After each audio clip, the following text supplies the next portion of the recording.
last talk of the day. Hopefully I can end this on a good note, or at least so we can get us out of here for those of you going to the brewery. As George mentioned, I'm Zach Duca. I'm part of Dr. Amanda Stockton's group here, and I'm a fourth-year grad student. And actually what I'm talking about today is part of some of the research I did starting around my second year of grad school. And it's really been a great journey along the way so far because we are a relatively new group, which means I've had to do a lot of this research from the ground up. So it's been a really educational experience. And I'm definitely spoiled being at Georgia Tech for the astrobiology community because just based on today, we truly do have a wonderful community to share our science in, to which we can share our science, which I get to do today. And I don't know if you've been to the posters outside yet, but if you may have noticed that maybe roughly half of them are from our group. And I think that tells us two things. One, we're doing some really awesome science. And two, we have most of our science is related to astrobiology research. It really is a perfect environment for us. And cool, this actually does work. So one picture we like to show, this being an astrobiology related talk, one picture we always like to show to put into perspective of how difficult some of the analyses can be is a picture of Earth taken at Mars by the Spirit rover. And this shows you a few things and gives you some design constraints and restrictions to build your equipment. And listed right here, everything that you build has to be small, energy efficient, and fully automated. And it's absolutely critical that you meet these restrictions based on the equipment you select because NASA is looking for them. So if you're not meeting these at the get-go, there's a low chance that you're going to be selected for any of these missions. So what we're looking for and what we're designing our equipment to be is to fit these restrictions in order to get to these extreme locations in the outer solar system, like I showed on the previous slide, Europa here, which is our main target of interest. And what we're seeing is for our systems, at least in the one in particular, what I've been designing is microcapillary electrophoresis with laser-induced fluorescence. I'll get into that a little bit in a little bit. But it's a detection technique. It's a separation and detection technique for small molecule organics. And the whole idea behind that is to go to some of these locations that are very far away and look for signs of life.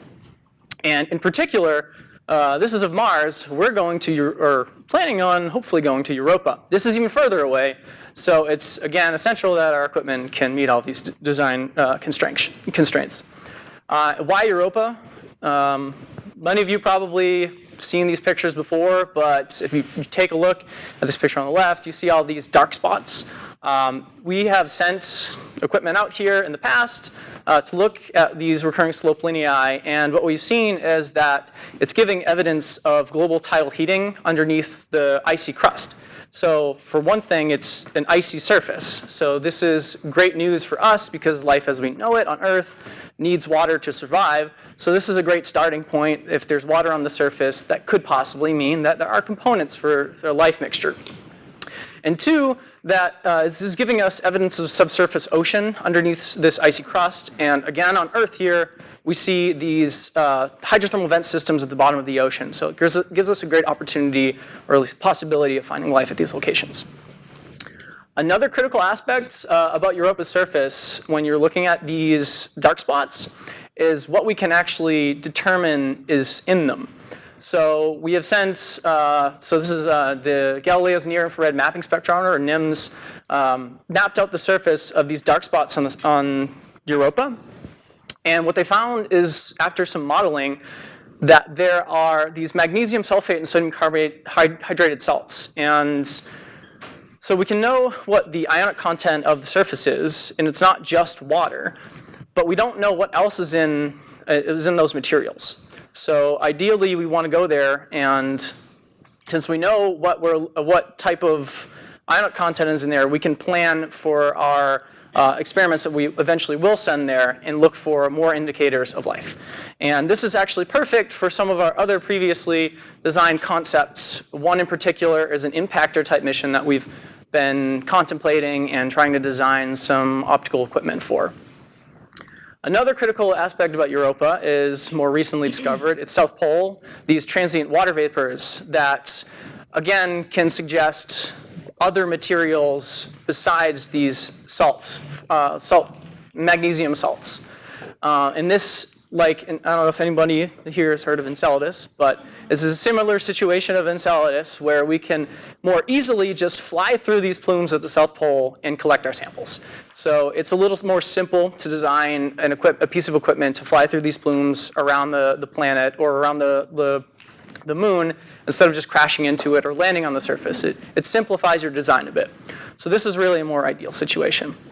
But before you can just send all of this technology that's really small and miniaturized and perfect for your situation out to these outer solar system places, you need to make sure that it works here first. NASA really is never going to let you just send whatever you want to wherever you want. They need to know that it's working here first, and you really have to have everything down pat, way ahead of the game. So what I ended up having to do my first year, I actually really enjoyed it, is calling a bunch of companies, getting them to send me quotes on materials, buying the materials, waiting for those materials to come in, and then putting a bunch of pieces together to make an optical equipment as an in-lab analog or model system to compare to later miniaturized designs of our detection system. And what that ends up looking like when you model out all of these components, these commercially available components, is this. So I will go ahead and go through some of the more important components of this system to explain how it works and what components are really the core essentials to miniaturizing the system. So first, pay attention here. You have a laser that comes out here. It shines in through your lens tubes here, and it hits this cube in the middle. And one design consideration that I really wanted to make sure was critical to this modular benchtop system is this cube in the middle here, which contains your entire filter system for your laser light and your fluorescence light. You have what's in here, a bandpass and a long pass filter and a dichroic, which separates your fluorescent light from your laser light, making it so for when your laser light hits your sample up here and your fluorescence is collected back down, you don't have your detector isn't drowned out by your laser light. So this is a really critical component to the laser optic system. And what's nice about this, it's a magnetic cube, so if you ever need to change out your laser or look and use a different fluorophore, or if you're looking for different molecules, you can easily just take this out, switch the components, and put it back in, and then you're done. So this is it's a good design consideration when building modular systems in lab. So this is the optical system. So this is what it looks like when you just look for components online and you put them together in a CAD model. What does it look like in real life when you actually get these components and put it together? It looks like this. It's the same thing, which for me was not that easy, because a lot of times when you get these components, they don't work or they don't fit together right. So you have to kind of pick and play and pick and choose and make sure and actually finalize and get it to work. And I'm pretty sure, I think Aaron McKee here can relate to that. He's had to deal with all these systems before. But so this is what it ends up looking like. This is the final product. It's working. And I get to present Europa. So the title was Europa Analogues. And I had a few different experiments to do for this one. But this specific system is using microdevice that we designed. It doesn't have automation, which is, as I mentioned before, a critical aspect to future mission selections by NASA. I'm just using a straight channel separations technique. It's microcapillary electrophoresis, and all it is it induces a current in your capillary channel to generate an electroosmotic flow based on the stacking of your channel, and it will move analytes down your channel towards your detector so you can select for them and identify them. I'll skip over that. Hopefully everyone got that. But essentially, you have an injection, and then you change your currents to send your analytes down your detector to detect them. So, simply stated. What we're looking for. So we're doing a little more simple design here. We're looking at just amines and amino acids. And for this, we use Pacific blue dye. It's very well established for these types of reactions. So I'm using it because it's easy. And it's in a 35 millimolar borate buffer at pH 9. And this is critical because the reaction will not go if the pH is too low. And that's why I'm testing these sorts of analogs. Because as I said on Europa, we're seeing these sulfuric acid, basically sulfuric acid on their surface, and these magnesium salts, which can pose challenges to running your reactions if you're not in a buffered system. So it's very important that you optimize your reaction before sending everything out there. So first I had to do a limiter detection of certain molecules just to confirm that my system was working. And as you can see here, you get an electropherogram. So it's a fluorescent signal versus time. So like I said, as you do your injection, and then as your analyte goes down your detector, you get a peak, and then it drops back down, you get another peak, and drops back down.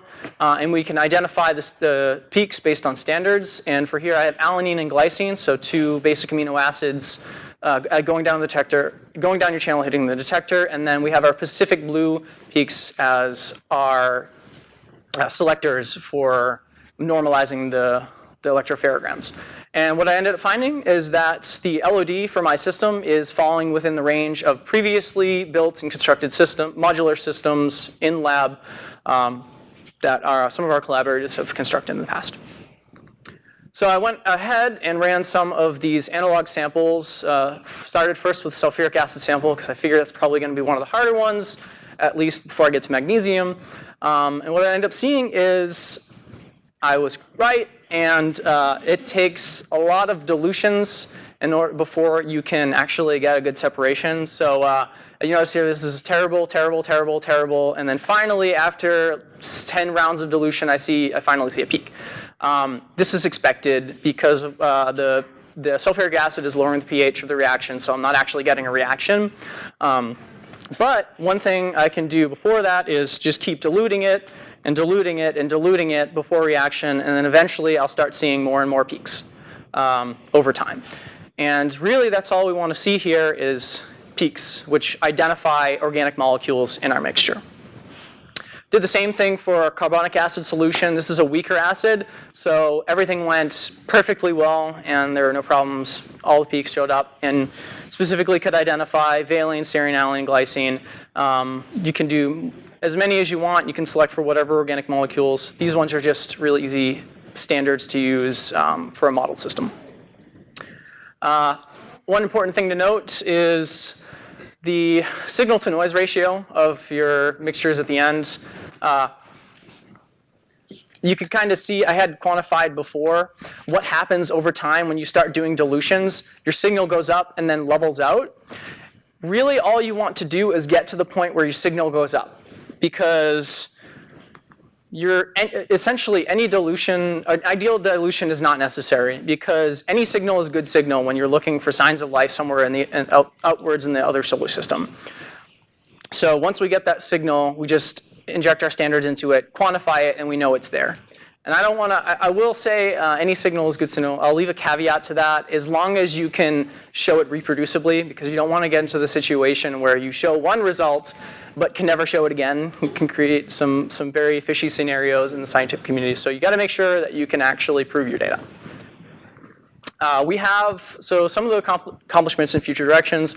I showed that the system is working and that some of the early analogs that we're testing are showing us promise for future experiments. And future experiments like using magnesium salts and perchlorates. The magnesium salts are going to be a little more of a challenge because they will, one critical aspect about doing micro-CE is electroosmotic flow, and you need a flow for your detector in order to actually get a separation. We have some more future projects going on.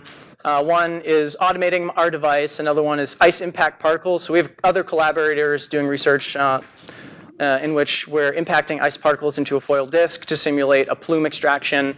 And then we have miniaturized optics, which we're testing. I'd like to thank everyone, and if there are any questions, I'll take them.